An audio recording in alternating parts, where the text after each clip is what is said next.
కల్పించాలి. చట్టసభలలో వికలాంగులకు రాజకీయ రిజర్వేషన్ కల్పించాలి. చట్టసభలలో వికలాంగులకు రాజకీయ రిజర్వేషన్. ఈ రోజు భారత వికలాంగుల హక్కుల పరిరక్షణ సమితి ఆత్మకూరేస్ మండల ముఖ్య కార్యకర్తల సమావేశాన్ని సంఘం మండల అధ్యక్షులు జిల్లా కార్యవర్గ సభ్యుడైనటువంటి గోగుల శేఖర్ రెడ్డి గారి అధ్యక్షతన ఏర్పాటు చేసుకోవడం జరిగింది. ముఖ్యంగా తెలంగాణ రాష్ట్ర ముఖ్యమంత్రి రేవంత్ రెడ్డి గారు మరి అనేక సందర్భాల్లో కూడా వికలాంగులకు కూడా మరి రాబోయేటటువంటి స్థానిక సంస్థల ఎన్నికల్లో రిజర్వేషన్ కల్పించేందుకు కాంగ్రెస్ పార్టీ కట్టుబడి ఉందని చెప్పేసి మొన్న జరిగిన పార్లమెంట్ ఎన్నికల్లో కూడా కాంగ్రెస్ పార్టీ ఎన్నికల మేనిఫెస్టోలో కూడా స్థానిక సంస్థల ఎన్నికల్లో మేము వికలాంగులకు రిజర్వేషన్ కల్పిస్తాం కాంగ్రెస్ పార్టీ అధికారంలోకి వస్తుందని చెప్పేసి కూడా మరి మొన్న పార్లమెంట్ ఎన్నికల్లో రేవంత్ రెడ్డి గారే స్వయంగా ప్రకటన చేశారు.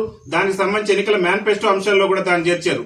అందుకనే గౌరవ ముఖ్యమంత్రి రేవంత్ రెడ్డి గారు అనేక సందర్భాల్లో అనేక ప్రాంతాల్లో ఇప్పటికీ చెప్తున్నారు మరి త్వరలోనే స్థానిక సంస్థల ఎన్నికలు నిర్వహిస్తాం, రాష్ట్రంలో స్థానిక సంస్థల ఎన్నికలకు సిద్ధంగా ఉండాలని చెప్పేసి మరి వారి పార్టీ శ్రేణులకు పిలుపునిస్తున్నారు. గౌరవ ముఖ్యమంత్రి రేవంత్ రెడ్డి గారికి మేము ఒకే విజ్ఞప్తి చేస్తున్నాం.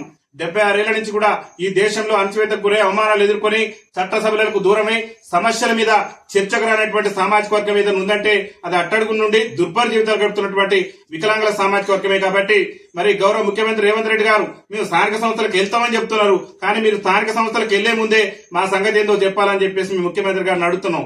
ఏం చెప్తున్నానంటే స్థానిక సంస్థల్లో వికలాంగుల వాటా తేల్చేంత వరకు కూడా సర్కార్పై రాజీ లేని పోరాటం కొనసాగించేందుకు భారత వికలాంగుల హక్కుల పరిరక్షణ సమితి ఉద్యమ కార్యాచరణను సిద్ధం చేస్తుంది. ముఖ్యమంత్రి గారు స్థానిక సంస్థల ఎన్నికల్లో వికలాంగుల వాటా తేల్చేందుకు మరి ముఖ్యమంత్రి గారికి ఉన్న అడ్డంకులు ఏదో స్పష్టం చేయాలి. ముఖ్యమంత్రి గారి చిత్తశుద్ధి ఉంటే మరి ఎప్పుడైతే త్వరలోనే మేము బడ్జెట్ సమావేశాలు పెట్టబోతున్నాం, అసెంబ్లీ సమావేశాలు ఉంటాయని చెప్పేసి మరి ప్రభుత్వం నుంచి ప్రకటన వస్తున్నది. మేము ముఖ్యమంత్రి గారికి ఒకటే విజ్ఞప్తి చేస్తున్నాం. 76 ఏళ్ల నుంచి కూడా అణచివేతకు గురై అవమానాలు ఎదుర్కొని ఈ దేశంలో ఉన్నటువంటి ఏ రాజకీయ నాయకుడు కూడా చట్టసభలలో ఈ తెలంగాణలో ఉన్నటువంటి అసెంబ్లీలో 119 మంది ఎమ్మెల్యేలు ఉంటే ఏనాడు 0 వల్ల కూడా వికలాంగుల ఓట్లతో గద్దెరెక్కిన ఈ పాలకులు వికలాంగుల సమస్యల గురించి మాట్లాడినటువంటి సందర్భం లేదు. కాబట్టి వికలాంగుల సమస్యలు చర్చకు రావాలన్నా, వికలాంగుల సమస్యల పరిష్కారం కావాలన్నా, వికలాంగుల సమస్యలు ప్రధాన ఎజెండాగా ఉండాలన్నా ఖచ్చితంగా చట్టసభలలో వికలాంగులకు రాజ్యాధికారం దక్కాలి. వికలాంగులకు రాజ్యాధికారం దక్కినప్పుడే సామాజిక న్యాయం అనేటటువంటిది జరుగుతుంది. కాబట్టి మరి చట్టసభలలో రాజకీయ రిజర్వేషన్ కల్పించేందుకు ముఖ్యమంత్రి రేవంత్ రెడ్డి ప్రభుత్వం ముందుకు రావాలని చెప్పేసి కూడా భారత వికలాంగుల హక్కుల పరిరక్షణ సమితి రాష్ట్ర కమిటీ పక్షాన మేము రాష్ట్ర ముఖ్యమంత్రి గారిని ఒకటే విజ్ఞప్తి చేస్తున్నాం. రాబోయే స్థానిక సంస్థల ఎన్నికల్లో మా వాటా తీర్చకుంటే సర్కారుపై సమరమే ఉంటుంది. ఇక సమరం మామూలు సమరం కాదది, సాధించుకునేంత వరకు కూడా మా యొక్క పోరాటం ఆగబోదు. పెద్ద ఎత్తున ఉద్యమ కార్యాచరణ తీసుకొని స్థానిక సంస్థల ఎన్నికల్లో మరి వాళ్ళ సర్పంచుల గ్రామాలలో సకలాంగులే 76 ఏళ్ల నుంచి కూడా ఈ దేశానికి స్వతంత్రం వచ్చిన కాంచి కూడా సకలాంగుల ఆధిపత్యం ఈ దేశంలో నడుస్తుంది. కానీ వికలాంగుల సమస్యలు చర్చకు రావట్లేదు, వికలాంగులు ప్రజాప్రతినిధులుగా అవకాశం రావట్లేదు. కాబట్టి గ్రామ పంచాయతీ నుంచి మొదలు పెడితే పార్లమెంట్ వరకు కూడా భారత వికలాంగుల హక్కుల పరిరక్షణ సమితి రాజకీయ రిజర్వేషన్ కల్పించాలి వికలాంగుల సామాజిక వర్గానికి అని చెప్పేసి పెద్ద ఎత్తున ఉద్యమ కార్యాచరణ తీసుకోబోతున్నాం. ముఖ్యమంత్రి గారి చిత్తశుద్ధి ఉంటే పార్లమెంట్ ఎన్నికల్లో మీరిచ్చిన హామీ మేరకు, పార్లమెంట్ ఎన్నికల్లో కాంగ్రెస్ పార్టీ చెప్పిన హామీ మేరకు స్థానిక సంస్థల ఎన్నికల్లో వికలాంగులకు రిజర్వేషన్ కల్పించిన తర్వాతనే స్థానిక సంస్థల ఎన్నికలు పోవాలి. స్థానిక సంస్థల ఎన్నికలు వికలాంగుల సమాజానికి రిజర్వేషన్ కల్పించకుండా సర్పంచ్ ఎన్నికలకు కనుక రేవంత్ రెడ్డి ప్రభుత్వం పోతే ప్రతిఘటనలు తప్పవు. మా యొక్క ఉగ్ర రూపాన్ని కూడా మరి ముఖ్యమంత్రి గారు చూడాల్సి వస్తుంది. ఎందుకని చెప్తున్నామంటే 76 ఏళ్ల నుంచి కూడా అణచివేతకు గురైనాం. మా ఓట్లను మాయమాటలు చెప్పి కొలగొట్టేందుకు రేవంత్ రెడ్డి ప్రభుత్వం కూడా కుట్ర చేసిందని చెప్పడానికి మొన్న జరిగిన పార్లమెంట్ ఎన్నికల ఉదాహరణ. పార్లమెంట్ ఎన్నికల్లో 8 పార్లమెంట్ స్థానాలు కాంగ్రెస్ పార్టీ గెలిచిందంటే దానిలో వికలాంగుల సమాజం ఓట్లు లేవా, వితంతువుల ఓట్లు లేవా, వృద్ధుల ఓట్లు లేవా అనేది కూడా ముఖ్యమంత్రి గారు ఆలోచన చేయాలి. పెన్షన్ మేము గెలిచిన నెల నుంచే పెంచమని చెప్పి మాయమాటలు చెప్పారు. ఇవాళ గెలిచి 7 నెలలు దాటినా ఇంతవరకు కూడా పెన్షన్ పంపు మీద ఒక ప్రకటన లేదు. అదేవిధంగా వికలాంగులకు సంబంధించి బ్యాక్లాగ్ ఉద్యోగాలు భర్తీ చేస్తామన్నారు, ఉద్యోగాల భర్తీకి సంబంధించి ఇంతవరకు ప్రకటన లేదు.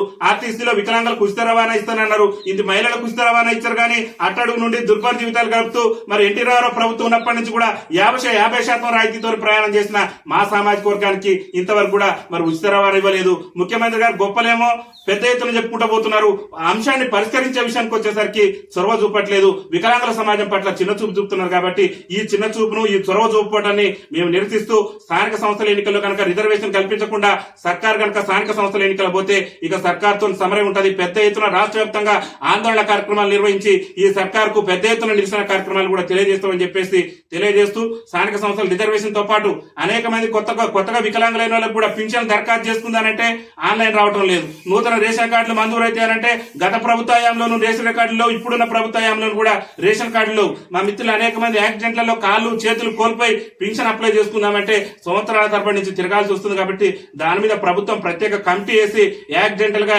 ఎవరైతే కాలు చేయి పూర్తిగా కోల్పోయినటువంటి వికలాంగులు ఉంటారో వాళ్ళు ఇమీడియట్లీ దరఖాస్తు చేసుకుని నెల నుంచి పింఛన్ వచ్చే విధంగా ప్రభుత్వం కార్యాచరణ తీసుకోవాలని చెప్పేసి కూడా భారత వికలాంగుల హక్కుల పరిరక్షణ సమితి రాష్ట్ర కమిటీ పక్షాన్ని మేము విజ్ఞప్తి చేస్తున్నాం. ముఖ్యమంత్రి గారు చెప్పిండు గత ప్రభుత్వంలో వికలాంగుల కార్పొరేషన్ కు రుణాలు ఇవ్వని చెప్తున్నారు. మీరు కార్పొరేషన్ ఏర్పాటు చేశారు, కార్పొరేషన్ కు చైర్మన్ నియమించారు. మరి ఆ కార్పొరేషన్ కు చైర్మన్ నియమించడంతోనే మీ పని అయిపోలేదు. ఆ కార్పొరేషన్ కు నిధులు ఇచ్చి ప్రతి వికలాంగును కూడా ఒక 5 లక్షల రూపాయలు బ్యాంకు రుణాలు ఇచ్చి ప్రతి వికలాంగుల కుటుంబాన్ని కూడా ఆదుకోవాలని చెప్పేసి కూడా భారత వికలాంగుల హక్కుల పరిరక్షణ సమితి తెలంగాణ రాష్ట్ర కమిటీ పక్షాన గౌరవ రాష్ట్ర ముఖ్యమంత్రి రేవంత్ రెడ్డి గారికి మేము విజ్ఞప్తి చేస్తున్నాం. మేము మొన్న కూడా చెప్పినాం, ఆందోళన ఏదైతే సర్కారు ఇచ్చినటువంటి హామీలు అమలు చేయమని చెప్పేసి ఆందోళన చేస్తే అక్రమంగా అరెస్టులు, అక్రమంగా నిర్బంధాలు చేసుకుంటూ మమ్మల్ని ఏదో భయభ్రాంతులకు గురి చేయాలని చెప్పేసి రేవంత్ రెడ్డి ప్రభుత్వం ప్రయత్నం చేస్తుంది. మీ భయభ్రాంతులకు, మీ అరెస్టులకు, మీ అక్రమ నిర్బంధాలకు భయపడేటటువంటి సంఘం భారత వికలాంగుల హక్కుల పరిరక్షణ సమితి కాదు. భారత వికలాంగుల పరిరక్షణ సమితి అంటే పోరాడి సాధించేంత వరకు కూడా పోరాటం కొనసాగిస్తుంది అన్న విషయాన్ని ముఖ్యమంత్రి రేవంత్ రెడ్డి మర్చిపోద్దని చెప్పేసి కూడా ఈ సందర్భంగా తెలియజేస్తూ, అందుకు ఉదాహరణ మొన్న మీ సొంత జిల్లా నువ్వు ప్రాతినిధ్యం వహిస్తున్నటువంటి కొడంగల్ నియోజకవర్గంలోని పెద్ద ఎత్తున భారత వికలాంగుల హక్కుల పరిరక్షణ సమితి ఆధ్వర్యంలో కలెక్టరేట్ దిగ్బంధం చేసి మా యొక్క ఆకాంక్షలను, మా యొక్క డిమాండ్లను కూడా ప్రభుత్వం తెలిసే విధంగా మీరు ఎన్ని అడ్డంకులు సృష్టించినా, ఎన్ని పోలీసు నిర్బంధాలు సృష్టించినా మా యొక్క ఉద్యమం మాత్రం ఆపలేకపోయారు. మా ఉద్యమాన్ని ఆపడం నీ తరం కాదు కదా, నీ బాబు తరం కూడా కాదు. హక్కుల కోసం, ఆత్మ గౌరవం కోసం నువ్వు చెప్పిన హామీలు నెరవేర్చేంత వరకు కూడా, వికలాంగుల పింఛన్ 6,000 ఇచ్చేంత వరకు కూడా నీ ప్రభుత్వం మీద రాజీ లేని పోరాటం కొనసాగుతుంది. మా వితంతు సోదరులకు నువ్వు ఇచ్చిన మాట ప్రకారం 4,000 చేయాల్సిందే. మా గీతా కార్మికులకు నువ్వు ఇచ్చిన మాట ప్రకారం 4,000 చేయాల్సిందే. మా వృద్ధులకు నువ్వు ఇచ్చిన మాట ప్రకారం 4,000 చేయాల్సిందే.